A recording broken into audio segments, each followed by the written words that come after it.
So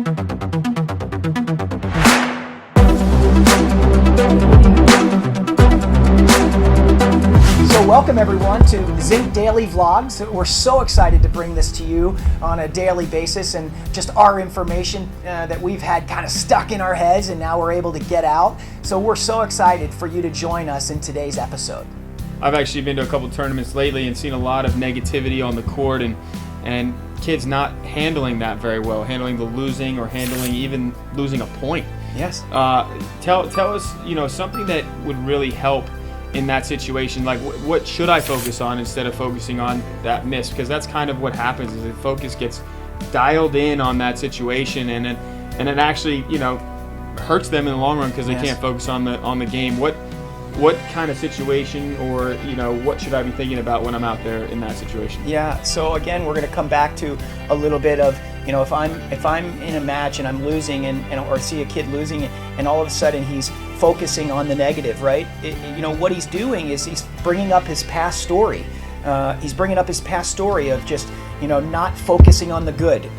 So again, we're going to work on staying present. And if they come in and work with you and I, we're going to spend time on staying present. We're going to talk about body language on the court. We're going to talk about shoulders out, chest out, shoulders up. We're going to talk about my head up. We're going to talk about the racket goes in our left hand. We're going to talk about body language first, and the first thing that I do when I get a really negative kid is that I tell them, okay, we're going to play a set. Okay, we're going to play a set, and the first thing that I want is no negative chatter. So that's goal number one. No negative chatter, because if my son and daughter and I talk about this all the time. It's like, you just almost can't help yourself sometimes. It's like, I can't believe I missed that forehand. I can't believe that overhead went into the net. I can't believe that, how could I choke that point away? That's all negative chatter. So I think if we get rid of that negative chatter, so number one, don't say a word. Don't say a word. Let's get through a set without verbalizing what's happening. We're not like, commentators out there. Right. So let's stop talking. And then the next part is, let's work on the body language. Yeah. Okay, so we're not talking, then we're going to work on positive body language. And then focus on, okay, what do I want to happen instead of what did happen? What do I want instead of what did? Right? So now we're focusing on more of the future and what I can do instead of what I can't do. My dad used to tell me a great story, and you know this one because he was your grandpa, but he said, don't tell me what you want, tell me what you want. And that was a big one for me. Let's focus on what we can do and not what we can't do.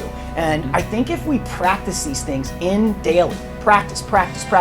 But comes back to yesterday's talk, you need good mentors, you need good coaches, you need good people helping you get there. Because if you listen to a lot of people out there, coaches, it's about results, it's about this, it's about that. It's not about results. What it's about is the process, enjoying the process. Absolutely.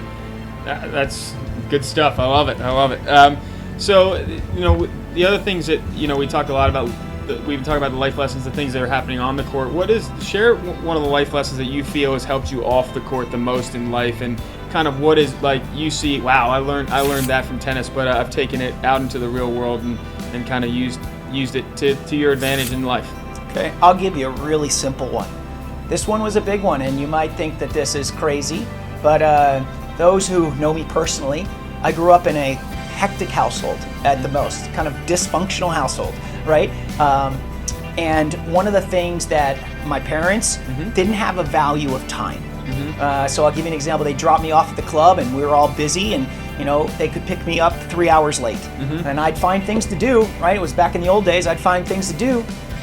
But what happened was I was in my 20s and I didn't respect time.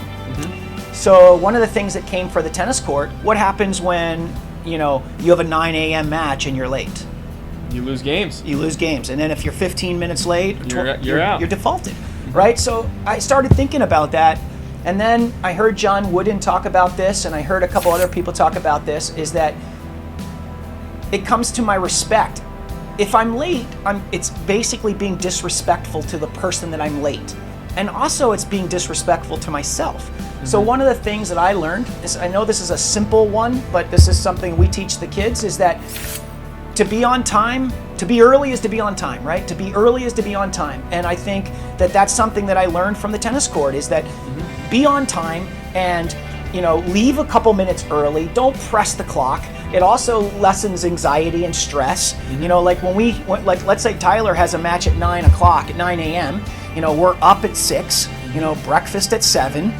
At the courts by 8, practicing from 8 to 8:40. Right? That's kind of our little agenda in the morning. There's no, if we have a flat tire, we have time built in there. So that's something that, and I have hundreds and hundreds of those things that I've learned from the tennis court that I moved over to life.